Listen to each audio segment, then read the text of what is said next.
Welcome to another Seesaw Scenario on the Eric and Mark Playground Rules Show. We've all heard the saying, stay in your lane. Wise words, Mark, wise words. But what if the solid ideas you're struck with, more times than not, involve other people's lanes? To no fault of your own. A writer sent a scenario into the show last week in regard to that, and it struck a chord with me, so here it is. The writer writes, I am constantly blessed with great ideas of innovation that would bring positive impact and residual forward trajectory to the areas affected by the idea. The annoying thing is none of these great ideas are in my lane and thus never see the light of day. Case in point, my son plays volleyball at school and the team spends most of its time, as come to find out, most teams do, working on offense. Game day comes around and the court is full of gaps in the defensive and the bleed out ensues as avoidable mistake after avoidable mistake is made, and these costing them the game. My son being on the team and I always desiring to contribute to his well-being and success, I did some research, which culminated in the discovery that this defensive flaw exists all the way up to, you guessed it, Mark, the Olympic level.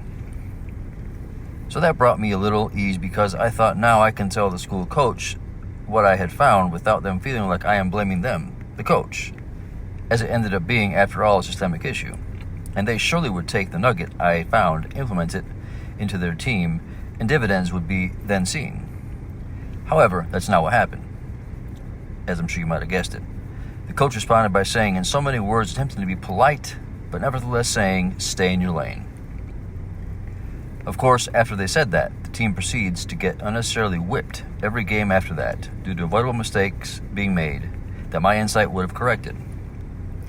Thinking about it retrospectively, I must admit that that trend exists in all other areas of my life. Could it be that the playground executives don't respond well when they feel like somebody's trying to outshine them on the playground, even if the idea is solid and intentions are noble?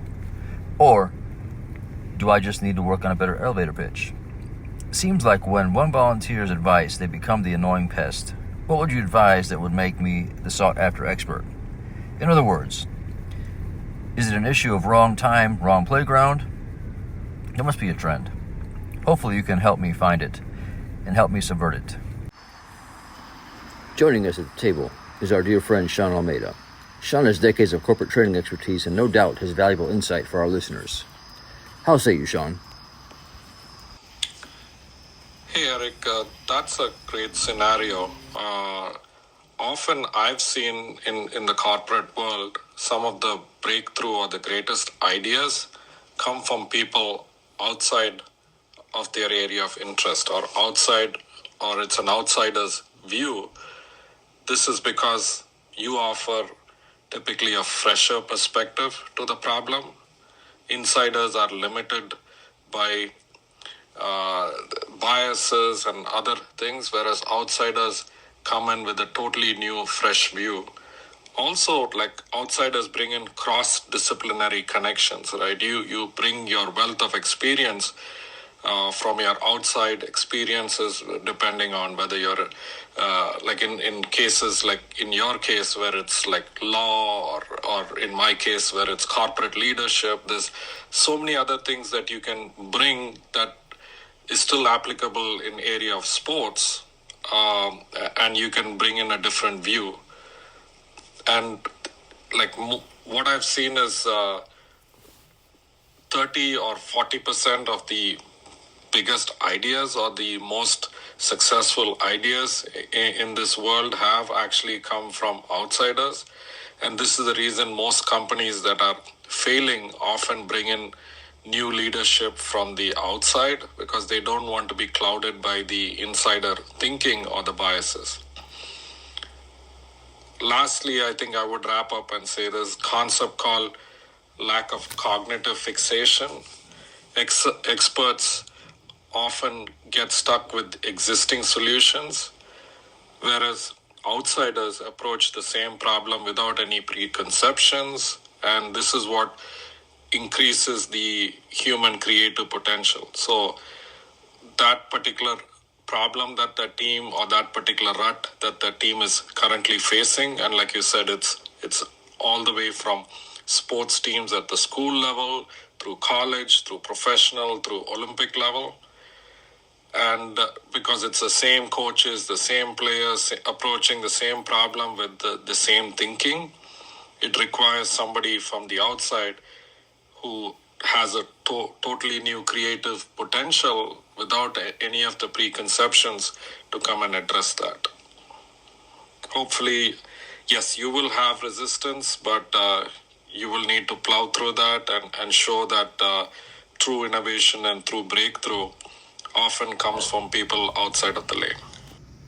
Mark, I definitely would love feedback on my take on it, and looking forward to your take on it. This is a great scenario, and like we said, we want different perspectives, so looking forward to yours. Very interesting insight from both of you. I like this topic because I think it's always important for people to be keeping an open mind and try not to be too biased and be more objective. I don't believe in people being too territorial just because they've been around a certain subject longer. They feel that they claim more ownership to that subject than somebody else does. Case in point, when I was younger, at the beginning of my career, I was working in the automotive business, and I knew next to nothing about cars when I started out. And when I started out, I was an internet seller, and I was almost immediately successful. The people that I had been working with and for had been in the automotive business for so many years and had all these kinds of understandings of what was, what was under the hood and what was a better model with a certain body style and what kind of engine was better. And they were right, not to take anything away from them, or what kind of cars sold, were more popular or trending at certain times. But the thing is that they were so close to that subject. They were biased, and they didn't give, a lot of them didn't really take me seriously, didn't really give the new guy a chance. Well, at the outset, not boasting about it or anything, but I outsold most of them right within the first few months. I outsold most of them, both quantity-wise, and I made the business more money. Not because I knew anything about cars or because I was more passionate about cars. It's actually to the contrary. I was not oohed and awed by all these different beautiful cars with wonderful body styles. Now, don't get me wrong. I like a nice car just like anybody else does, but I was not nearly as close to the subject as some of them were. And in reality, I realized the ones that would make the most money would be the ones that were maybe to specific demographic or to targeted towards a specific demographic or maybe a certain type of niche, or maybe people who are more on a budget and that type of thing. So again, I was successful just by being open-minded, not being biased about the subject matter at all, and just coming in with a fresh and new perspective. And I think the same thing goes for anybody, in any business or pretty much any creative endeavor as well. They could be stuck to doing things a specific way. It's good to get an outside perspective and not be too territorial. And I think in the case of both of you, you both have a background in soccer and in volleyball, and I've been around hockey most of my life, even though I'm a fan of other sports as well.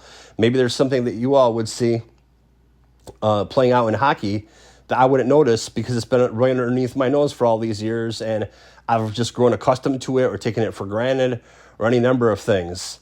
So I really think it's important, again, to keep an open mind, not to be territorial, and always be willing to entertain new ideas, especially coming from a fresh perspective or, a fresh set of eyes. I think it's really good to be that way, and I think that leads to success in business in general. Kind of approachability and lack of being territorial in life makes people easier to collaborate with. I don't like the stay in your own lane kind of stuff. I don't think it leads to anything good.